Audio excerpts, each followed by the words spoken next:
Welcome to current affairs with Amit Shukla. તો ભાઈ આજે છે 23 ડિસેમ્બર। તો 23 ડિસેમ્બરના લગતા ઇતિહાસથી 23 ડિસેમ્બરના ઇતિહાસથી આજે મહત્વપૂર્ણ તથ્યો પર ચર્ચા કરીશું જે પીએસઆઈ અને કોન્સ્ટેબલની પરીક્ષા માટે ઉપયોગી બની શકે।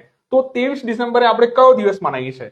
તો 23 ડિસેમ્બરે રાષ્ટ્રીય કિસાન દિવસ મનાવવામાં આવે છે। કોના માન સન્માનમાં? તો તમને ખ્યાલ છે જે ભારતના 5મા વડાપ્રધાન ચૌધરી ચરણસિંહજીની યાદમાં કયા વર્ષથી? તો વર્ષ 2001 થી રાષ્ટ્રીય કિસાન દિવસ જાહેર કરવામાં આવ્યો। ચલો ઠીક છે। એક પોઈન્ટ બીજો બી નોંધી લો કે 22 ડિસેમ્બરના રોજ આપણે કયો દિવસ મનાવીએ છીએ? રાષ્ટ્રીય ગણિત દિવસ શ્રીનિવાસ રામાનુજન સાહેબના યાદમાં કયા વર્ષથી? વર્ષ 2012 થી। અચ્છા ઠીક છે।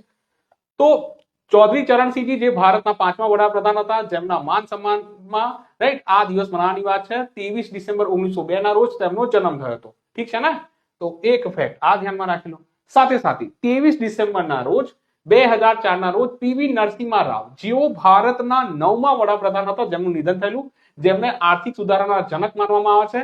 વર્ષ 1991 માં યાદ કરી શકો જ્યારે આઈએમએફ પાસે લોન લેવાની જરૂર પડી હતી, સોનું ગીરવી મૂકવાની કહાની હતી, તો ત્યારે ભારતમાં અર્થવ્યવસ્થામાં ચેન્જ લાવવા માટે રાઈટ જે ભારતની બંધ અર્થવ્યવસ્થા હતી એને જો વાત કરી મિશ્ર અર્થવ્યવસ્થામાં ચેન્જ માટે તો ભાઈ પીવી નરસિમ્હા રાવ સાહેબનું મહત્વનું યોગદાન હતું। તો એલપીજી રિફોર્મ્સની વાત હતી તો આમના સમયમાં જ હતી। એલપીજી રિફોર્મ્સ માને લિબરલાઇઝેશન, પ્રાઇવેટાઇઝેશન અને ગ્લોબલાઇઝેશન। તો આ તથ્ય જરૂર ધ્યાનમાં રાખો। દેખો ચૌધરી ચરણસિંહજી અને પીવી નરસિમ્હા રાવજીને વર્ષ 2024 માં મરણોપરાંત ભારત રત્ન આપવામાં આવ્યો હતો। તો આ ફેક્ટ જરૂર ધ્યાનમાં રાખી લેજો। તો 23 ડિસેમ્બર ચૌધરી ચરણસિંહજીનો જન્મદિવસ છે અને 23 ડિસેમ્બર પીવી નરસિમ્હા રાવજીનો જો વાત કરીએ અહીં આગળ જો વાત કરવી પુણ્યતિથિ છે। તો આ પોઈન્ટ જરૂર ધ્યાનમાં રાખો।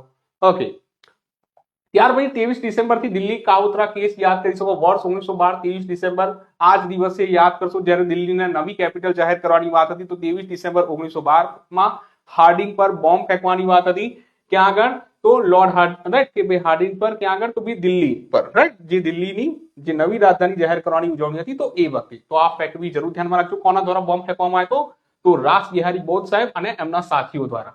ક્યાં આગળ? તો 23 ડિસેમ્બર 1912 ના રોજ દિલ્હીના ચાંદની ચોકમાં ઘટના બની। ઓકે, વિશ્વ ભારતી યુનિવર્સિટી યુનેસ્કો દ્વારા જાહેર રાઈટ કે જે લિવિંગ હેરિટેજ યુનિવર્સિટી છે તો વિશ્વ ભારતી યુનિવર્સિટી 1921 માં 23 ડિસેમ્બરના રોજ આની સ્થાપના થયેલી। ઉદ્ઘાટન કોને કર્યું હતું? તો રવિન્દ્રનાથ ટેગોરજી સાહેબ દ્વારા। ભારતની એકમાત્ર કેન્દ્રીય યુનિવર્સિટી છે જેના ચાન્સલર વડાપ્રધાન હોય। તો આજના દિવસના ઇતિહાસથી આ મહત્વપૂર્ણ તથ્યો છે। જો આ પ્રકારના વિડીયો પસંદ હોય તો જરૂર કમેન્ટ કરો। તો રોજ તમારા માટે આ પ્રકારની સિરીઝ લાવવામાં આવશે।